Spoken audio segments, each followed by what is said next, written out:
عربی میں کہتے ہیں دعوت اللہ، میں نے اللہ کو پکارا، یعنی میں نے سوال کرتے ہوئے اللہ تعالی کی طرف عاجزی کرتے ہوئے جو خیر ہے اس کے پاس اس میں رغبت رکھی اور اس رغبت کو طلب کرنے کے لیے اس کو پکارا، یعنی اس رغبت کے ساتھ اس کو پکارا۔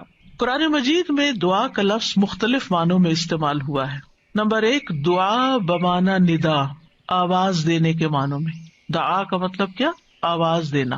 جیسے سورۃ آل عمران میں آتا ہے فَقُلْ تَعَالَوْا نَدْعُ أَبْنَاءَنَا وَأَبْنَاءَكُمْ وَنِسَاءَنَا وَنِسَاءَكُمْ وَأَنفُسَنَا وَأَنفُسَكُمْ، تو آپ کہہ دیجئے کہ آؤ ہم اپنے اور تمہارے بیٹوں کو اور اپنی اور تمہاری عورتوں کو بلا لیں، پکار لیں، یعنی تم بھی ان کو بلا لو، ہم بھی بلا لیتے، تو بلانے کے معنوں میں استعمال ہوتا ہے۔ تو عربی زبان میں دعا اور ندا یہ دو لفظ مترادف بھی ہیں، ایک دوسرے سے ملتے جلتے ہیں، سینونیمز ہیں، ایک جگہ پر اکٹھے بھی استعمال ہوئے ہیں۔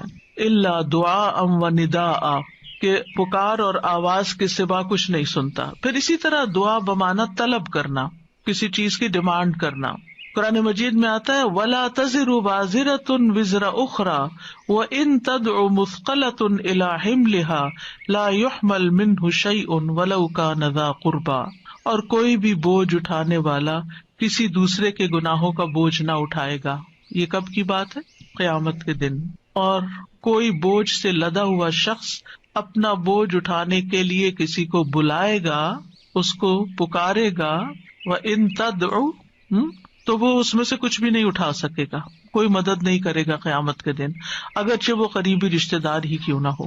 تو کسی کو مدد کے لیے بلانا، آؤ میرا سامان اٹھاؤ، میرا بوجھ اٹھاؤ، اس کے لیے بھی لفظ دعا جس میں ایک طلب پائی جاتی ہے استعمال ہوتا ہے۔ اسی طرح دعا کا لفظ بمعنی قول، بات کے بھی استعمال ہوتا ہے۔ قرآن مجید میں آتا ہے فَمَا كَانَ دَعْوَاهُمْ إِذْ جَاءَهُمْ بَأْسُنَا الا ان قالوا انا كنا ظالمین، جب ان کے پاس ہمارا عذاب آیا تو ان کا قول اس کے سوا کچھ نہ تھا کہ وہ کہنے لگے بے شک ہم ہی ظالم تھے۔ تو یہاں پر قول یا بات کے معنوں میں آیا ہے۔ پھر اسی طرح دعا کا لفظ عبادت کے معنوں میں بھی آتا ہے۔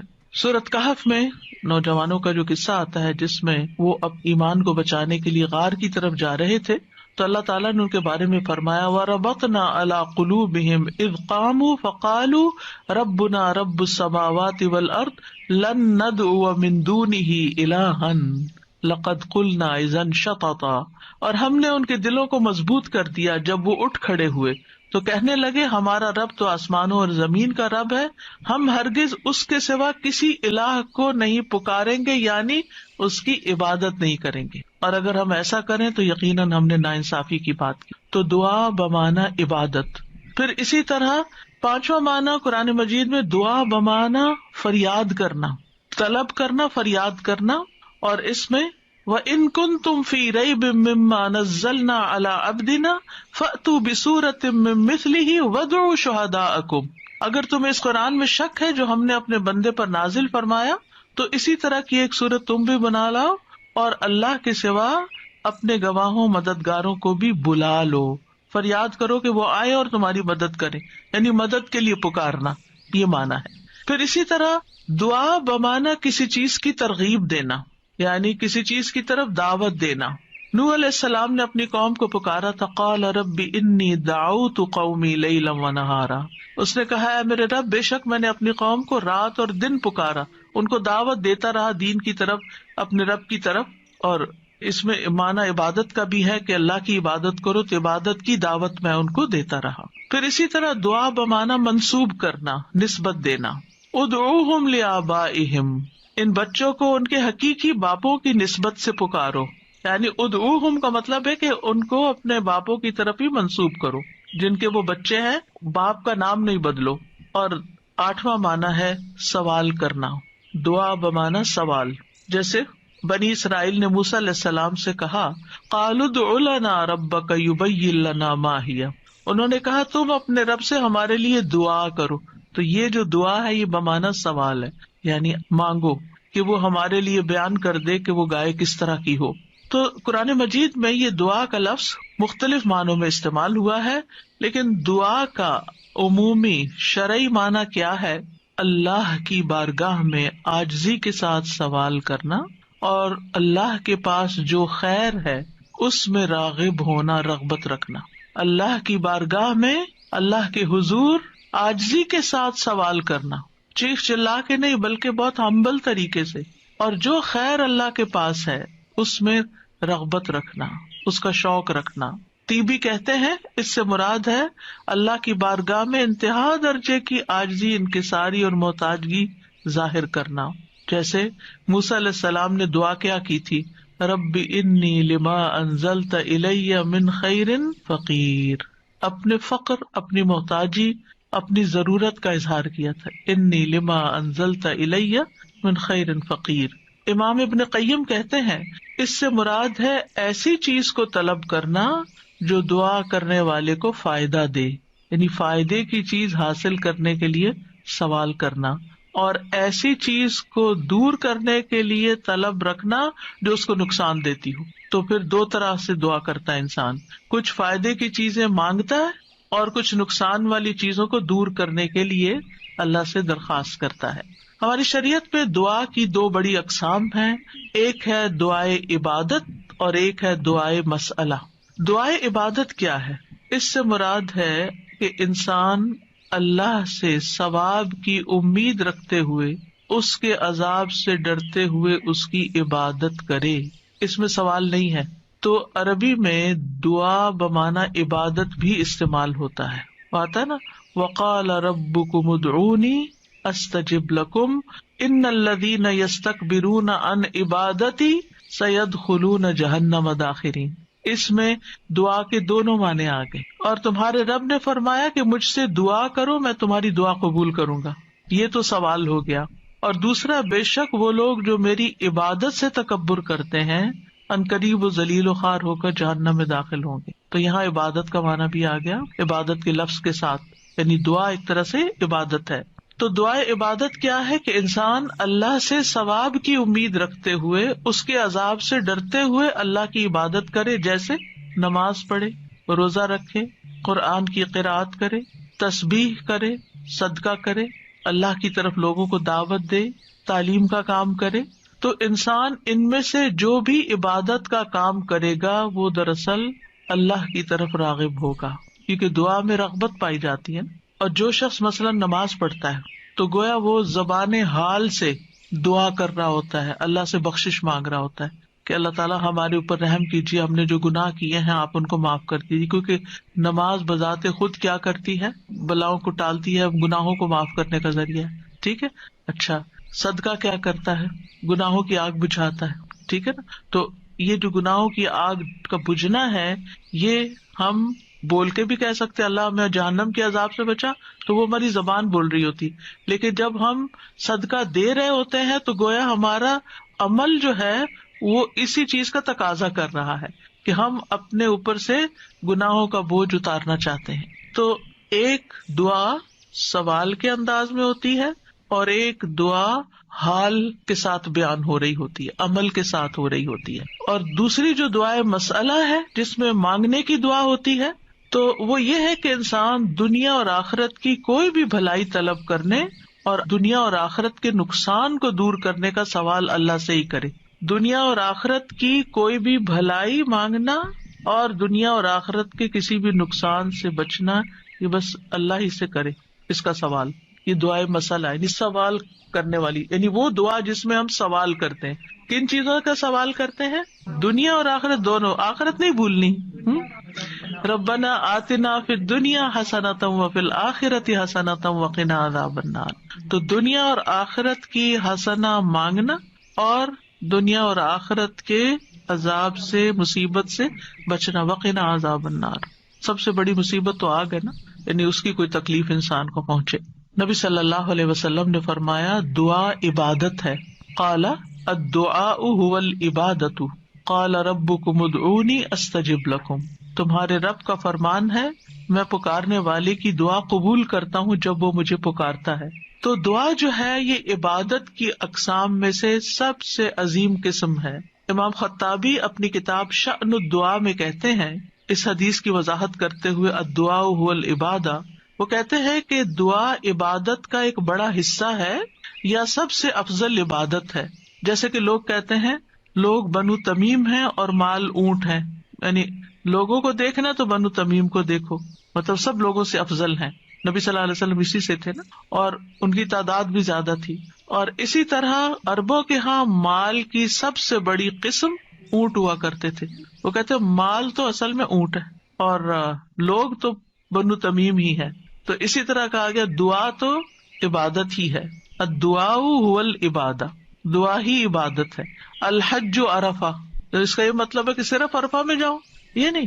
مطلب یہ ہے کہ جتنے بھی ارکان آپ حج کی ادا کرتے ہیں ان میں سے عرفہ کے دن کا قیام اگر کسی نے پا لیا تو اس کا حج ہو گیا، اور وہ سب سے بڑا دن ہے جس میں بخشش ہوتی ہے. تو یہ عربوں کے کہنے کا ایک انداز بھی ہے نا. اور مراد اس سے کیا ہے کہ دعا سب سے افضل عبادت ہے اور ساری اطاعتوں اور ساری بندگیوں کا مغز ہے کہ انسان اپنی ہر پریشانی اور ہر ضرورت میں اللہ کی طرف متوجہ ہو جائے. یہ ہے اصل مقصد. اگر کسی مشکل میں پڑ گیا ہے تو اس مشکل کے دور ہونے کے لیے بس اللہ ہی کی طرف رجوع کرے اور اسی کا انتظار کرے کہ وہی کاٹے گا. لوگوں سے توقعات ہٹا لے. اس کا مطلب نہیں کہ ہم لوگوں سے ہیلپ لے نہیں سکتے، آپ لوگوں سے ہیلپ لے سکتے ہیں، آپ ان کو بتا سکتے ہیں کہ آپ کس مشکل میں اور اس کا حل کیا ہے، لیکن ان سے توقع نہ رکھے کہ یہ میری مشکل حل کر دیں گے. مثلاً آپ کو کوئی پرابلم ہوئی ہے، آپ کسی سے مشورہ کرنا چاہتے ہیں، آپ کسی سے کاؤنسلنگ لینا چاہتے ہیں، آپ ضرور لیں، لیکن یہ توقع نہ رکھیں کہ یہ آپ کا مسئلہ حل کر دے گا یا بس یہی آپ کے لیے سب کچھ ہو گیا. اس کو اللہ سبحانہ تعالیٰ سے آگے نہ رکھے. کہتے ہیں نا ہمت مردہ مدد خدا.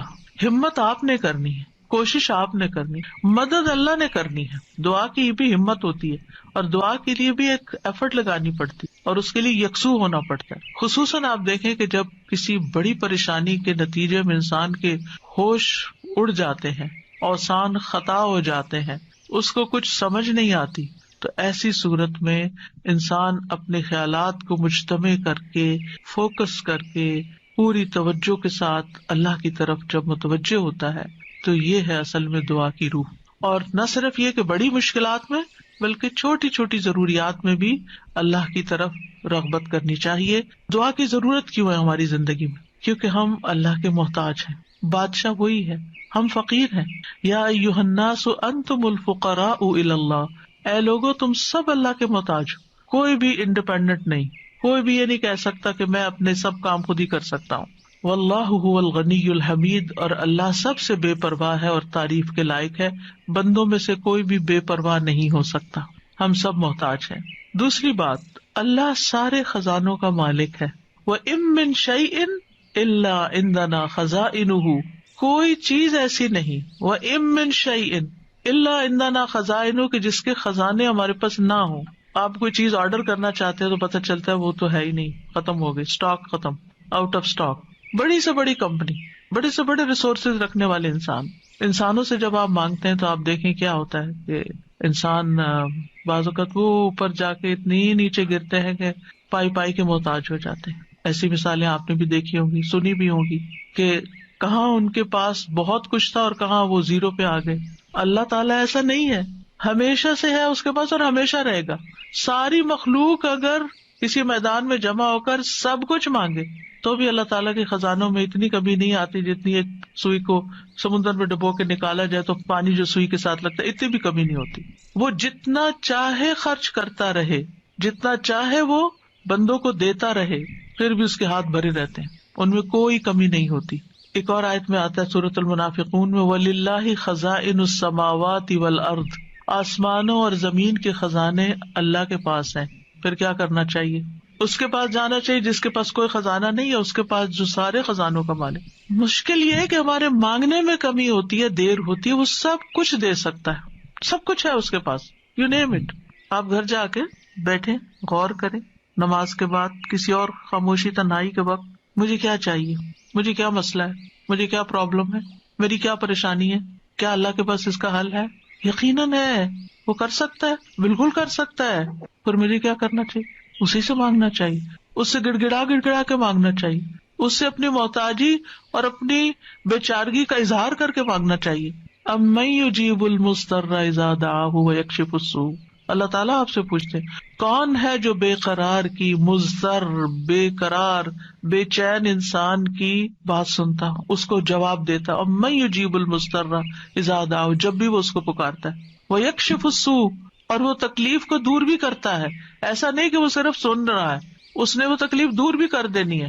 اور آپ کہیں گے بس اتنی سی بات تھی، میں اس کو اتنا پہاڑ بنائے ہوئی تھی، اپنی زندگی کا بہت بڑا مسئلہ بنائے ہوئے تھی، اور اللہ تعالیٰ کے لیے بس اتنی سی بات تھی. میرے مانگنے میں کمی تھی، اس کے پاس نہیں کمی. ہماری دعا میں کمی ہے، ہمارے اخلاص میں کمی ہے، اس کے دینے میں کمی نہیں ہے. اس طرح پکارا کرے نا کہ اللہ تعالیٰ آپ تو دے کر کسی کمی کا شکار نہیں ہوتے، لیکن میری کمی پوری ہو جائے گی. پھر آپ دیکھیں ہر بھلائی دینے اور ہر تکلیف دور کرنے پہ قادر ہے. سورۃ الانعام میں آتا ہے وَإِن يَمْسَسْكَ اللَّهُ بِضُرٍّ فَلَا كَاشِفَ لَهُ إِلَّا هُوَ وَإِن يَمْسَسْكَ بِخَيْرٍ فَهُوَ عَلَى كُلِّ شَيْءٍ قَدِيرٌ. اگر اللہ تجھے کوئی تکلیف پہنچائے تو اس کے سوا کوئی دور کرنے والا نہیں، اور اگر وہ تجھے کوئی بھلائی پہنچائے تو وہ ہر چیز پر پوری طرح قادر ہے. وہ سب کچھ کر سکتا ہے، وہ قادر ہے. نہ آپ کی کوئی خیر اور بھلائی کو لے جا سکتا ہے، کیونکہ عام طور پہ ہم وہم کا شکار رہتے ہیں کہ اگر میری اس نعمت کا کسی کو پتہ چل گیا تو پھر کیا ہوگا، شاید وہ نظر ہی لگ جائے اور نعمت چھین ہی جائے. ہر وقت اس وہم کا شکار رہنا دراصل اپنے آپ کو ٹارچر کرنا ہے. نہیں، وَإِن يَمْسَسْكَ بِخَيْرٍ، اگر اللہ نے آپ کو کوئی خیر دی ہے، فَهُوَ عَلَى كُلِّ شَيْءٍ قَدِيرٌ، وہ ہر چیز پہ قادر ہے، وہ آئندہ بھی دیے رکھے گا. اس نے اس لیے تھوڑی دی ہے کہ بس ایک بندہ کوئی دیکھے اس چیز کو اور بس وہ واپس لے لے. وہ ایسا نہیں کرتا. ایک روایت میں آتا ہے کہ ایک شخص نے رسول اللہ صلی اللہ علیہ وسلم سے پوچھا، اے اللہ کے رسول، آپ کن چیزوں کی دعوت دیتے ہیں؟ یعنی آپ کی دعوت کیا ہے؟ آپ کیا بتاتے ہیں لوگوں کو؟ آپ کیا سکھاتے ہیں؟ آپ نے فرمایا، میں اس اللہ کی طرف دعوت دیتا ہوں جو اکیلا ہے، وہ اللہ کہ جب تم پر کوئی مصیبت آتی ہے اور تم اسے پکارتے ہو تو وہ تم سے تمہاری مصیبت دور کر دیتا ہے. یہ ہے اللہ کا تعارف. جب آپ کے بچے آپ سے پوچھیں اللہ کون ہے تو آپ کیا بتاتے ہیں؟ یہ بڑے بڑے لفظ بولتے ہیں نا. یہ دیکھیں یہاں پر کیا بولا گیا، اتنے سمپل. آپ بچے کو کہہ سکتے ہیں اللہ وہ ہے جو تمہیں کھانا دیتا ہے، اللہ وہ ہے جو تمہیں فلاں چیز دیتا ہے، تمہیں ماما بابا دیے ہیں. جو جو بچے کی ضرورت ہوتی ہے ایج کے حساب سے آپ اس اعتبار سے بچے کو اللہ کا تعارف کرا سکتے ہیں، ان چیزوں کے ساتھ جو نظر آتی ہیں اور جو اس کی پسند کی ہیں کہ وہ ہے اللہ. پھر آپ نے فرمایا کون ہے اللہ کہ جب تم کسی بیابان اور جنگل میں راستہ بھول جاؤ اور تم اس سے دعا کرو تو وہ تمہیں واپس پہنچا دیتا ہے. اور صرف جنگل بیابان نہیں، اب تو خیر GPS وغیرہ کی سہولت موجود ہے، اس کے باوجود بھول جاتے ہیں نا، اس کے باوجود غلط ٹرن لے لیتے ہیں، کبھی پہلے اور کبھی بعد میں. GPS فریز ہو جاتے ہیں، نیٹ چلا جاتا ہے، روڈ میپ ختم ہو جاتا ہے، کئی مسائل ہیں. تو کبھی بھی راستہ بھولیں تو ہم پہلی بات یہ سوچیں کہ اللہ سے دعا کرتے ہیں اللہ راستہ دکھا دے. راستہ بھولنے پر مجھے کبھی ٹینشن نہیں، میں ہمیشہ سوچتی ہوں اللہ پہنچا دے گا، ہو جائے گا، کوئی مسئلہ نہیں. اللہ کے تو علم میں ہے نا. میں تو کہتی ہوں کہ آپ کو پتا ہے نا کہاں ہے، بس وہاں لے جائیں. ہمیں نہیں پتا، آپ کو تو پتا ہے نا. تو جب آپ اللہ سے مانگتے ہیں، کبھی لاڈ پیار سے، کبھی اس کی کسی صفت کا واسطہ دے کر، کبھی اپنی عاجزی محتاجی ظاہر کر کے، تو وہ ضرور سنتا ہے. پھر فرمایا وہ ذات کہ جب تم قحط سالی میں مبتلا ہوتے ہو اور تم اس سے دعا کرتے ہو تو وہ تم پر پیداوار ظاہر کر دیتا ہے، یعنی تمہاری پیداوار اگا دیتا ہے زمین سے. یہ ہے اللہ، یہ اللہ کا تعارف. پھر آپ دیکھیے کہ ہم کیوں اللہ سے مانگے، کیونکہ زمین و آسمان کی ساری مخلوق اللہ ہی سے مانگتی ہے، تو ہم کیوں نہ مانگے. آپ غور کیجیے ذرا اس بات پر، یسألہ من فی السماوات والارض کل یوم ھو فی شأن، اسی سے مانگتا ہے جو کوئی آسمانوں اور زمین میں ہے، ہر دن وہ ایک نئی شان میں ہے، اسی سے مانگ رہا ہے. ہر کوئی جو آسمانوں اور زمین میں ہے، ہر کوئی. کون کون ہے آسمانوں اور زمین میں؟ آسمانوں میں فرشتے ہیں جن کو ہم جانتے ہیں، زمین پر انسان اور جنات ہیں، اس کے علاوہ جو اور مخلوقات ہیں، وہ ساری مخلوق اللہ سے مانگ رہی ہے. اگر ساری مخلوق اللہ سے مانگتے اور ہم کسی اور سے مانگنا شروع کر دیں، غیر اللہ سے مانگیں، تو کتنی حماقت والی بات ہے نا. اللہ نے عقل اسی لیے دی تھی کہ ہم اللہ ہی کو نہ پہچانے. تو اللہ سبحانہ وتعالیٰ سے سوال کرنے کے اعتبار سے 4 طرح کے لوگ ہیں. امام ابن تیمیہ کہتے ہیں پس تمام آسمانوں اور زمین کے لوگ اللہ سے سوال کرتے ہیں تو ان کے 4 درجات بن جاتے ہیں. پہلی قسم، کچھ وہ لوگ ہوتے ہیں جو نہ ہی اللہ کی عبادت کرتے ہیں نہ ہی اس سے مدد طلب کرتے ہیں، حالانکہ اللہ نے ان کو پیدا کیا ان کو رزق دیا، ان کو عافیت دی، تو یہ کون ہے؟ نہ اللہ کی عبادت، نہ ہی اس سے دعا، کچھ بھی نہیں، کوئی تعلق نہیں۔ دوسری قسم کے وہ لوگ ہوتے ہیں جو اللہ سے مدد طلب کرتے ہیں تو وہ ان کی مدد کر دیتا ہے، لیکن وہ اللہ کی عبادت نہیں کرتے، عبادت نہیں کرتے۔ ہاں جب کوئی مسئلہ پیش آتا ہے تو پھر کیا کرتے ہیں؟ پھر دعا کر لیتے ہیں۔ ایسے لوگ آپ نے دیکھے ہوں گے، نماز نہیں، روزہ نہیں، صدقہ خیرات کچھ نہیں، ہاں کوئی مشکل پیش آئے تو پھر اللہ سے دعا کرتے ہیں۔ تیسری قسم کے کچھ وہ لوگ ہوتے ہیں جو اللہ کی عبادت اور اطاعت طلب کرتے ہیں، لیکن نہ ہی اس سے مدد مانگتے ہیں، نہ اس پہ توکل کرتے ہیں۔ نماز روزہ کر لیں گے، دعا نہیں کرتے، کہتے ہیں اللہ کو پتہ ہی ہے نا کیا چاہیے، اب مانگنا کس لیے؟ نہیں، اللہ تعالیٰ خود فرماتے وقال ربکم ادعونی، تمہارا رب کہتا ہے مجھ سے دعا کرو، تو کیوں نہ دعا کریں، ہمیں دعا کرنی ہے۔ چوتھی قسم کے وہ لوگ ہوتے ہیں جو اللہ کی عبادت بھی کرتے ہیں اور اس سے دعا بھی کرتے ہیں، اس سے مدد بھی طلب کرتے ہیں، تو اللہ تعالیٰ اپنی عبادت اور اطاعت پر ان کی مدد کرتا ہے۔ جیسے ہم کہتے ہیں ربی اعنی علی ذکرک و شکرک و حسن عبادتی، تو اللہ تعالیٰ مدد بھی فرماتا ہے۔ اب ہم اپنے آپ کو دیکھیں کہ ہم کون سی کیٹیگری میں فال کرتے ہیں، ہم کہاں ہیں؟